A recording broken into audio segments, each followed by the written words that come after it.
At the film's beginning, we meet a young woman named Emily Blunt, who finishes her studies and has to return home for the Christmas vacation. She usually takes the plane, but this time her flight has been cancelled, and she accepts the idea of using the campus ride-share program to get home to Delaware. After finding an ad on a bulletin board, she gets a stranger named Ashton Holmes to drive her home. The girl arrives late and finds the man sleeping in his late-model sedan. When he opens the car trunk to put her suitcases in, it turns out the trunk is overflowing with his belongings. He reveals that he has been kicked out of his apartment. She rearranges the trunk to make room for her suitcase while he warms the car. She pulls a random bag of her belongings out of the trunk, and as they drive away, the oversized shopping bag is seen in the empty parking lot. The girl is dissatisfied with the technical condition of the car and generally behaves rather arrogantly. She displays her antisocial behavior by talking selfishly on her cell phone, saying that a long 5-hour trip full of boredom awaits her. She finally hangs up the phone after noticing the guy's pained expression. Ashton explains to her the rules of ride-sharing, how they share costs, and how it is her responsibility to maintain a conversation while they drive. Emily is antisocial and lonely, and he is a Catholic school graduate and philosophy major.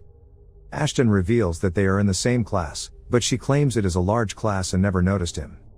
The man knows that she is visually impaired, but he never sees her with glasses and asks her if she had LASIK surgery.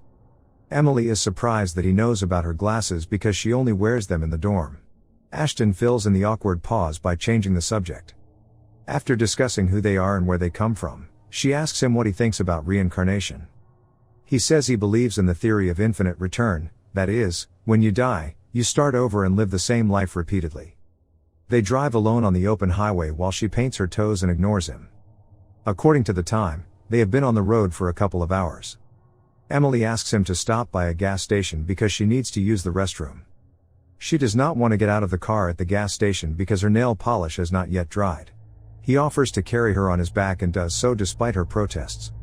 While Ashton talks to the attendant, Darren Moore, Emily discovers the bathroom, which is dirty and disused. After washing her hands, she is about to return to the car, but she cannot open the bathroom door.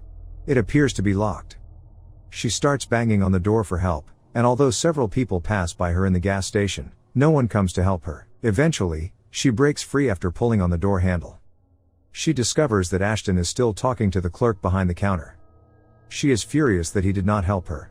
He assures her they did not hear her cries for help, although she claims to have heard them talking. As they leave the gas station, Ashton double-checks directions with the clerk as if he is lost and has no idea where he is going.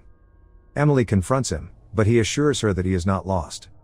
Shortly after resuming his journey, the man veers onto Route 606. His old car slips and slides through deep snow as the road is reduced to a single lane. Despite her protests that he should return to the highway immediately, he insists this is a shortcut, and they will be back on the highway in no time. During the conversation, she discovers that the guy is not really from her town and wonders why on earth he is going in this direction.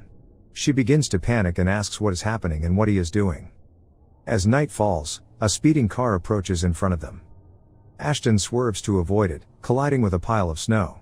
According to a radio news report, the impending storm will bring snow and temperatures as low as 30 degrees below zero. They recover a few minutes later. She gets out of the car and tries to call 911 but has no signal. Ashton comes up behind her, and she is startled, but he simply asks if she can call for help. After looking around, they notice no tire tracks from the second car and decide to push the car but fail. Thinking that Ashton is acting strangely, she locks herself in the car and does not let him in. She accuses him of being a deliberate fake. He gets angry with her for not believing him and tells her he will get help while she waits for him in the car. She tapes the window shut and grabs a pair of scissors. A man passes by her, and she dares to get out to get help, but he pays no attention to her and walks off into the woods. Ashton returns, and she tells him that she saw a man.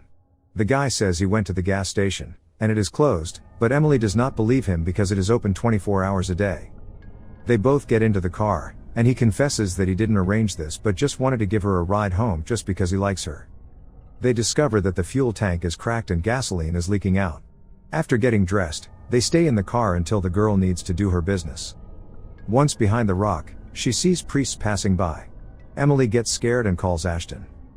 The guy approaches, and they start to follow the priests, but she gets scared, and he goes on alone. Ashton finds a ruined building, picks up an old newspaper, and sees a frozen body with a cross in its hand. He runs away upset but turns around and sees that it is all gone. Meanwhile, Emily again sees a man walking by. This time, she approaches him, touches him, and burns her hand. Then she sees a horrible face and two other guys nearby. The guy hears her scream and runs toward her, but no one is there. Back in the car, it also turns out that the bag she left behind contained the food he had purchased for their trip. The two hug to warm up, but this romantic moment is interrupted by a Pennsylvania Highway Patrol police officer, Martin Donovan. He knocks on their window, and they believe they are now safe. They tell him what happened, but the officer says they cannot park there, and they decide the officer wants to make money and bribe him to take them into town. The officer does not seem to understand their situation and acts rather strangely. He tries to get the girl into the back seat of his car. When it becomes clear that he intends to harm her, she tries to escape but fails. At that point, Ashton appears behind the officer and hits him in the face with a crowbar, saving the girl. They suddenly wake up in the car, remembering what happened. Ashton's hands are frozen on the crowbar, and she puts his hands on her belly to warm him up. They start talking about food to distract themselves. They find a newspaper and learn about an accident at the same place in '63. It turns out that the traffic police officer is a spirit, and he is the most dangerous of all. The spirits turn out to be ghosts victimized by the rogue policeman, who lured his victims to this deserted stretch of road and killed them, including 4 monks who had witnessed his crimes. During naps, the rogue cop's crimes are reenacted with Emily as part of them. The girl hears the radio turn on, then is dragged out of the car, and we see the horror the patrolman has done to his victim. Upon awakening, Ashton sees the unconscious girl and tries to wake her, but the spirits arrive, and the car begins to freeze. The spirits begin to push and slam the car. At 5 a.m., the two continue to have friendly chats and get noticeably closer. Ashton looks terrible, and she finds a bottle of red urine. It turns out that the boy suffered more injuries in the accident than he had previously revealed. Desperate to get help, the girl climbs a nearby telephone pole, plugs into the line with the phone she found among Ashton's belongings and calls for help. Although it is unclear whether she was able to call for help, the girl returns to her car to find that Ashton is dead and begins to cry. She pulls him out of the car, then sees a car approaching.